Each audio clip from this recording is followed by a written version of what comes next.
Good afternoon, everyone. This is Tony from Our Homestead Skills. Well, today I have decided to purge. So I went through quite a number of drawers. One closet, took out a few things from the closet, but mainly it was drawers, and you would not believe the amount of clothing that I got rid of. I don't know why, but Mark and I both have a bad habit of just not getting rid of clothing, just buying more and more and more. And okay, that's going to bode well for leaving some things down south and some things up here. But I personally have gained a little bit of weight, and mostly everything that I got rid of was when I was probably about 10 to 15 pounds less. And I know that some people might look at me and say, oh my God, but yeah, I used to be between 95 and 98 pounds consistently for years and years. And the only time that ever changed was during pregnancy. So it's just been since later on in my life, and probably the COVID years, laying around, doing nothing, not getting out much, not being very active, that put the weight back on. Now, when we were down south, I got very active, very physical, doing a lot of work there, and I did manage to shave off 5 pounds, and I think I'd like another 5 to go.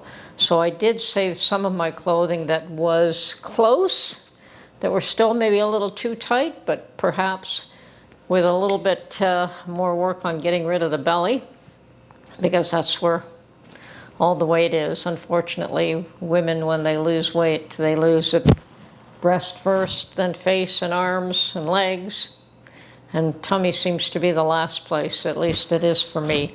So I suspect it's probably very similar for everyone else. The tummy is where you want it all to go, and the tummy is what wants to stay. So been working on that a little bit. But yes, I did purge, and it was like a huge bag full. And I decided that I would take it to the thrift store. And while I was there, when I did the drop-off, then I went in and, I found some lovely books, leather-bound books, an awesome price, but there were 4 of them. There was only one that I wanted, and they wouldn't split them up. So I may yet go back and get them, but right now I'm just very cautious about spending any money. There's just so much to do down south that even buying 4 lovely books at a great price just isn't in the cards for me today. So I wanted to touch on this Canada-US issue with especially Canadians getting very offended, I guess is the term. Yes, a lot of them were offended by Trump's comments about 51st state and whatever else he said. Calling Trudeau governor. Personally, I thought that was hilarious. I understood that he was trolling Trudeau, that he did not like Trudeau. I think that was abundantly clear from the last time he was in power. So I think it was a guy thing. But whatever, he did not like Trudeau. Trudeau did not like him. And well, it looks like Trump won out on that one because Trudeau just couldn't stand up to him and quit. And we don't really hear too much governor talk anymore. Yes, he still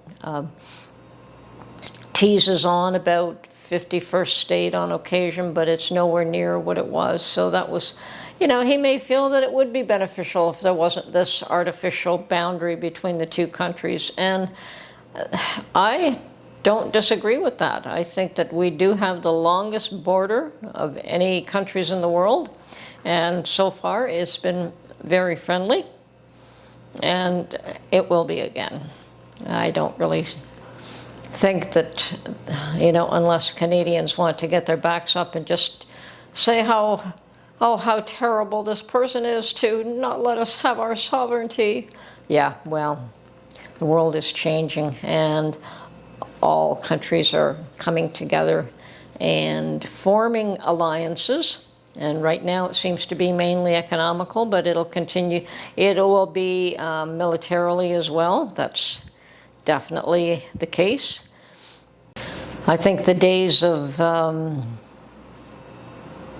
fighting a war out of hatred and out of wanting to seize control and power of a people and seize lands and seize assets, I think those days are over, and there certainly are dying nations that are still doing that, but it is on its death throes. Everyone basically understands that nations are sovereign, that nations have borders, and that's becoming more and more prevalent and understood, and that borders should be secured and reinforced, and not just Canada, US, Mexico, but around the world. You're going to find that a lot more of that is happening. I mean, a lot of these countries in the Middle East want to maintain and protect their own borders. So that's a trend that will continue, and it probably just needs to be a little bit more understood that people just don't interfere with other people's internal.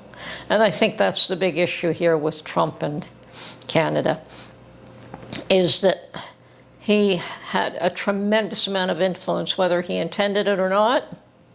He did have a tremendous amount of influence on where that election went. I think he recognized, personally, I believe he recognized that he did have influence and tried to stay out of it until the very end. And then he quipped up again about the 51st state. But now Trump is the kind of person that will ask for the sun, the moon, and the stars when he's negotiating, and he will settle for what he can get. And usually it's a little bit more than somebody would offer. So I've seen that kind of negotiation play out I've been in sales forever, so I know what he was doing. I understand his methods. And he is in a position that use his power to move things a little bit better in the position that he wants to go. Probably not as far as he would want to go, but still far enough. Even this whole thing with, we don't need Canada for anything, is a negotiation ploy. And certainly it gets everybody talking, it gets everyone concerned, it gets everyone off balance. And then he could turn around and say, well, no, we just want to create a more fair and balanced environment for both. Okay, so now you don't hear him say too many ugly things about Canada anymore. And it may be because Carney is Prime Minister, but well, Carney's going to have his hands full. There's no doubt about that. Doesn't really matter how much Trump supports him. He's going to have his hands full in Canada. Alberta's not going to stand quietly and watch him destroy that province. I think Alberta's had enough, and that's okay. As far as I'm concerned, that's okay.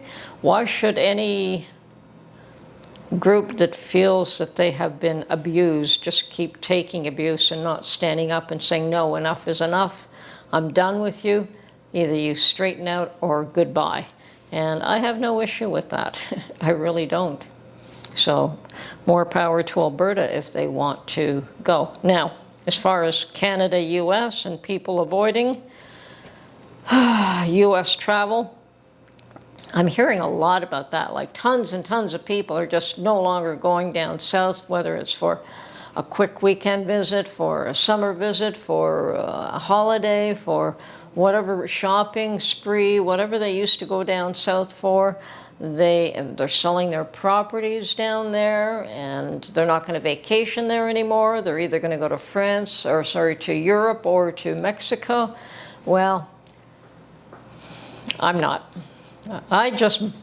We just bought a property there, and I have no intention of walking away from it, and I don't fear a little bit of extra, scrutiny at the border.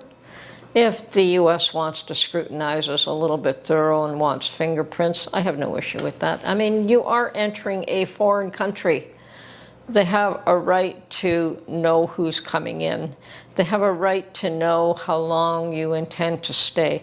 You may stay a little bit longer, you may leave a little bit earlier, but they still have a right to know who you are, where you're staying, what you intend to do there.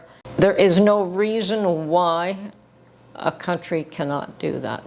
Now, in other countries where security is even much, much, much tighter, like look at Israel. I don't think it's all that easy just to go to Israel and not get scrutinized. So it's nothing new. And there's reasons for it. And in the case of the U.S., they've just had far too many people walk across and take advantage. And I recognize that. I will not agree that Canada has taken advantage of the U.S. I don't believe so. I think that we've been good neighbors, and if there has been a, what's the word, unequal trade deficit one way or the other, well, let's face it, U.S. is what, 10, 20 times the size of Canada, the population? Well, yeah, they're probably going to buy a lot more energy and forestry and gas and electricity and from Canada than what Canada would buy from them. I mean, we've got a smaller market. You can't expect us to have exactly the same trade back and forth. Well, you can just decide not to buy. And unfortunately, Canada's also now turned around and said, I'm not buying from the U.S. I'm not going there. I'm not spending my money there. And that just exacerbates the whole situation. But anyway, it will resolve itself. I'm not too concerned about that. I think people will eventually recognize that being offended really doesn't help the situation, and that's really all it is. It's, I'm offended that somebody said this about me. And yeah, maybe they have a right to be offended. Who knows? I don't care. I think it's, you can't always let emotions rule good sense. So I've probably said too much here, but that's me for today. Okay, so I'm going to go back to purging a little bit more. I'm going out enjoying the weather, and I'm waiting for my seedlings to grow a little bit. Now, we don't normally plant things in the ground here in Zone 5 until about May 2-4 weekend is usually the weekend where everyone can plant without worrying about frost. So if I plant anytime early June, late May, early June, I'm good. So I'm waiting for my little plants to grow. The stores are just starting to have plants, but they're not the vegetables. They're mostly larger, more perennial type plants available to put in the ground. And those probably could go in the ground right now. But I will not be planting any perennials. I've already got what I want there. I have to say my lavender here is amazing, but it's been growing for a number of years, and I will take bunches and bunches of it and just tie them up and let them dry again. But as soon as they flower, could make lavender sachets, can do all kinds of things with it. So, but I have very, very healthy plants. Now, I was going to cut them back, but they've already started to to grow new leaves, so I'm leaving it this year. I'll probably cut it back hard in the fall, though. So, raspberries coming up, strawberries coming up, the lavender and sage is coming up. I want to plant beans, tomatoes, and peppers, and those are the main things. I may pick out a few other items. Now, I have tried to grow Brussels sprouts here. No success. I've tried to grow sweet potatoes here. No success.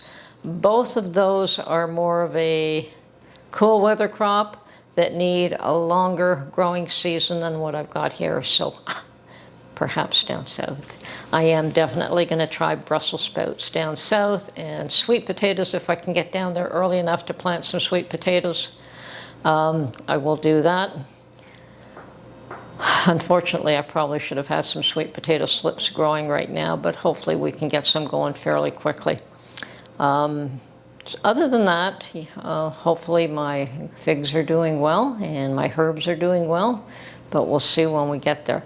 But yes, it's going to be a balance of what can I plant here, what can I plant there, and yes, I think that some of those things that never succeeded here, I might do well with a cool weather crop down south. So I'm looking forward to that.